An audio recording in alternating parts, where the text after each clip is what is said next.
My thanks to Oren for urging me to do this project, which is also an extremely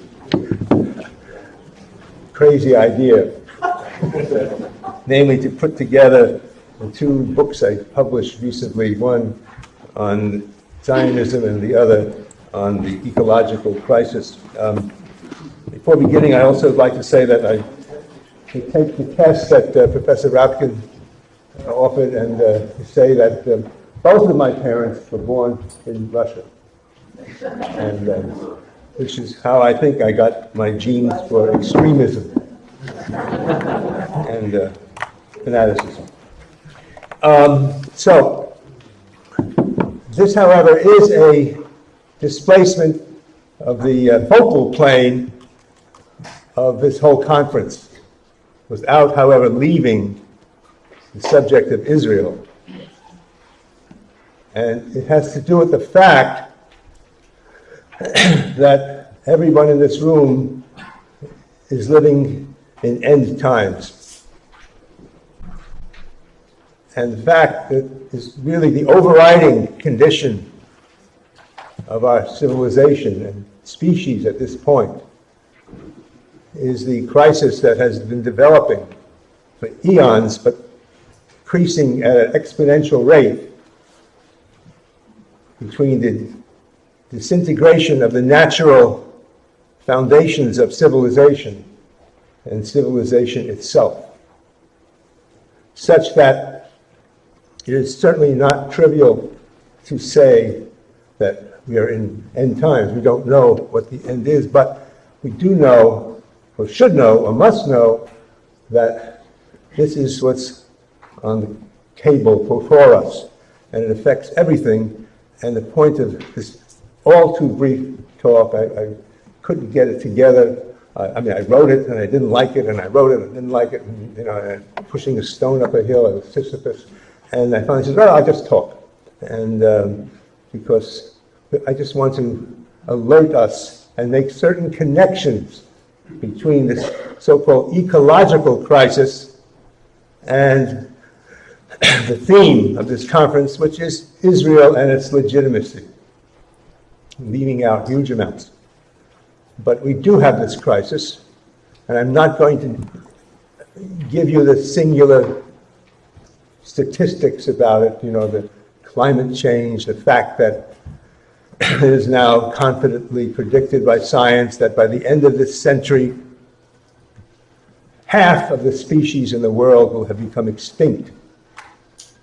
If you get your head around that, you see that we are in a very, very unusual and unique position in history, and we had better come to grips with it. And the question before us is, well, what does Israel and Zionism have to do with it? Since everything has to do with it, what does it have to do in its own way? And that's a special question before us.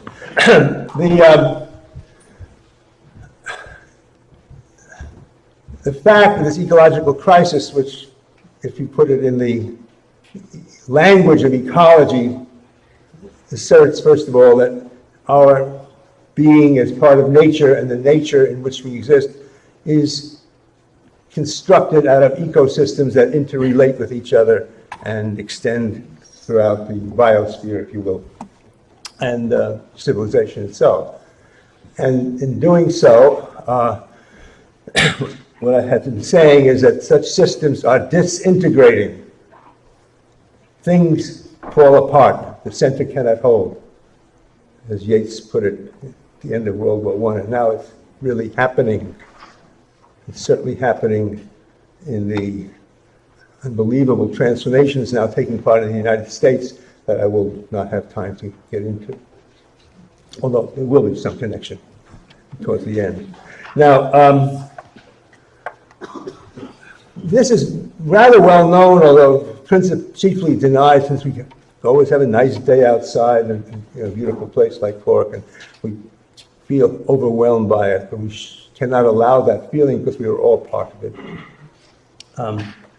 It does behoove me, however, to say that there's a very simple explanation for what's going on. And this explanation is denied to us by virtue of its ideological significance. And in the book that I did write, and this is the second edition, I'm working on a sequel now, the young colleague Quincy saw, it's called The Enemy of Nature. And the subtitle of The Enemy of Nature, which is still in print by Zed Press, is a question: the end of capitalism or the end of the world? Simple. Hopefully not simple-minded, but the evidence is overwhelming and forbidden. You're not supposed to think along these lines, because the instruments of thought and the reproduction of knowledge and what goes on the airwaves and what gets into your universities will not permit this level of critique. Now, if we had many hours, or, we can take it up if you want, but that's the case. And there's endless examples of it.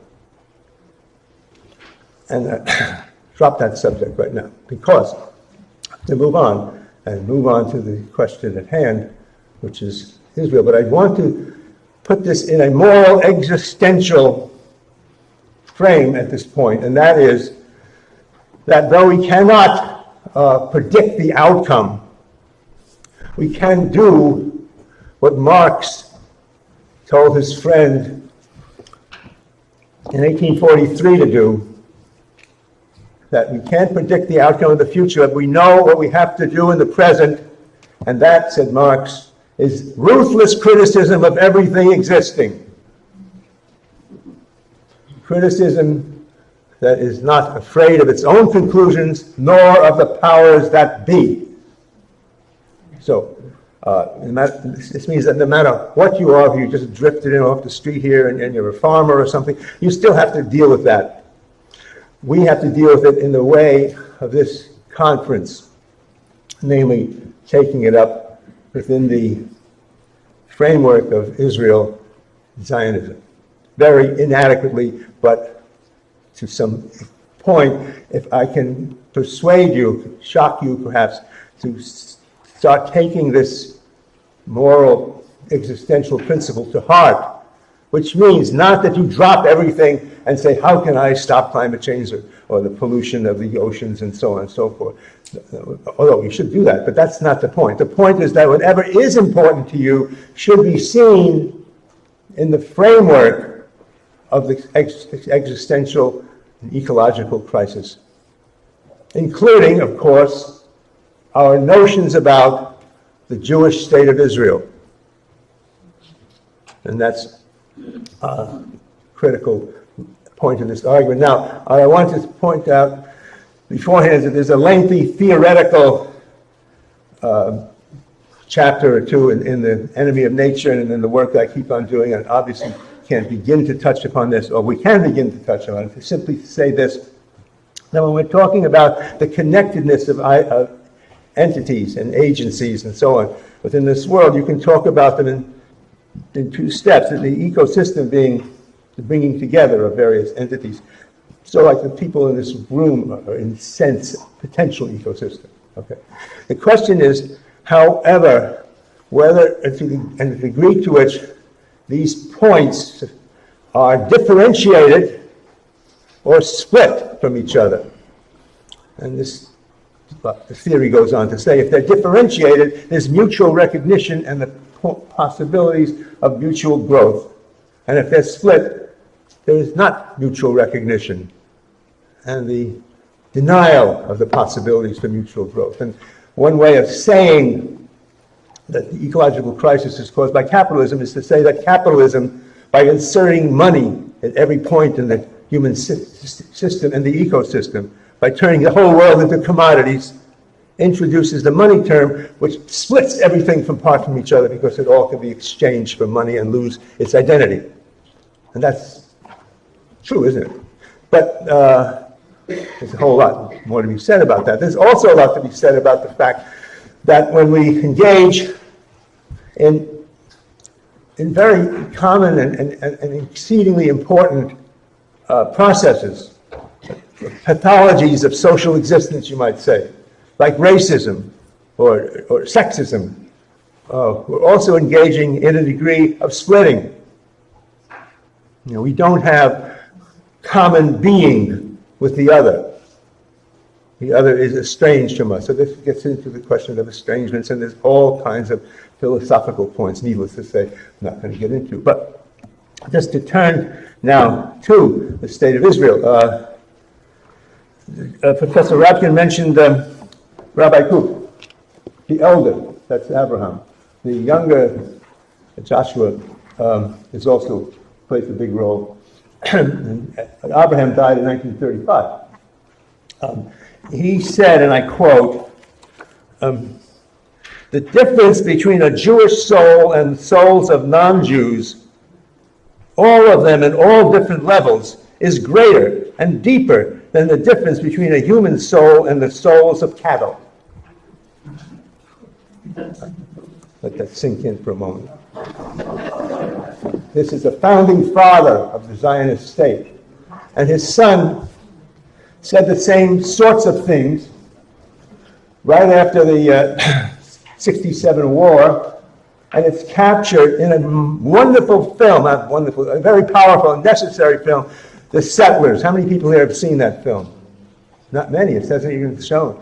Well, it's shown in the States, a terrific film about that, and it shows the younger Rabbi Kook talking in the same vein, and his words had the effect of inflaming the zeal and the nihilistic racial zeal of the settlers and the settler movement itself.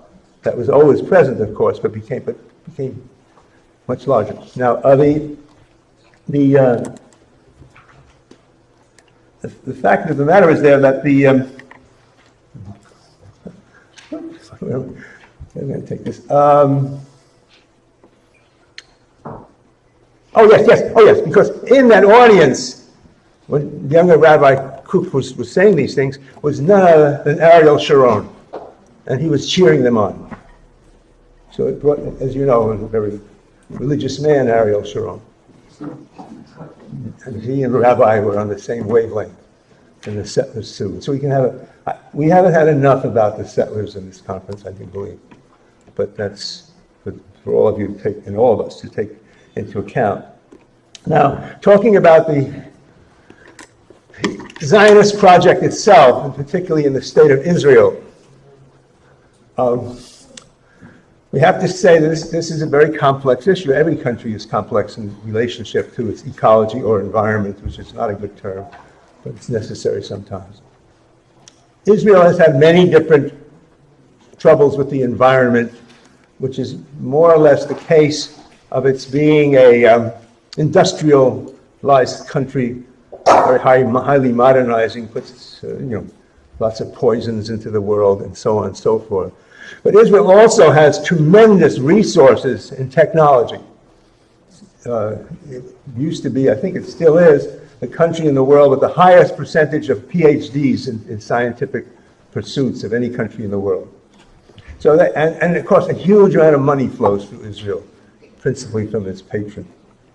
So they've been able to check some of their individual ecological damages. The damages that they've done through the Palestinians, of course, have not been checked. And there can be should be many panels on that. Here you're just going to get a sentence or two. You're going to get the truth that those suburbs of San Diego that are sometimes called the settlements of Israel have sewage systems which deliver foul water and very little of it to the Palestinian villages below. I'm sure you know that. And that's an ongoing problem. But it's not the biggest problem. Because here I want to say, and I know I have the time left, but what? How much? Oh boy. How much? Half a minute, that's terrible. Because the key thing that's going to determine whether the world comes to an ecological nightmare and collapse, and whether it can possibly get through, is not so much the science and technology of limiting carbon in the atmosphere, getting clean energy. That's not the point. The point is to put an end to war, warfare, and the militarization of the world.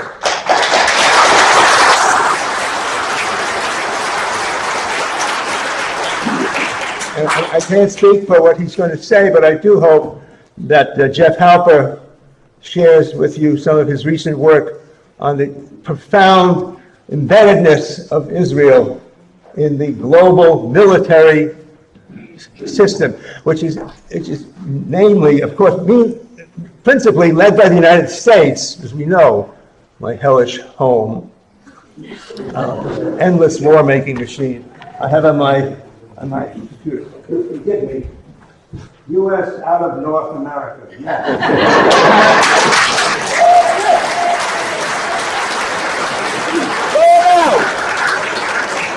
But U.S. out of North America and U.S. and Israel out of the Middle East. Okay?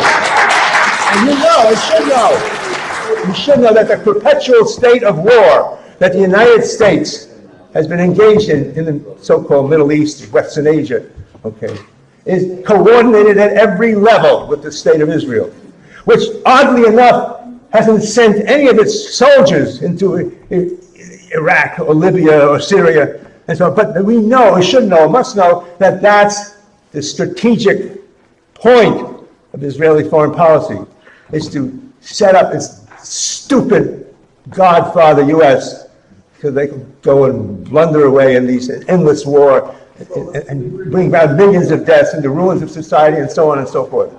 And 9/11 and all of which I would like to say more, but I'm out of time. I'm finished.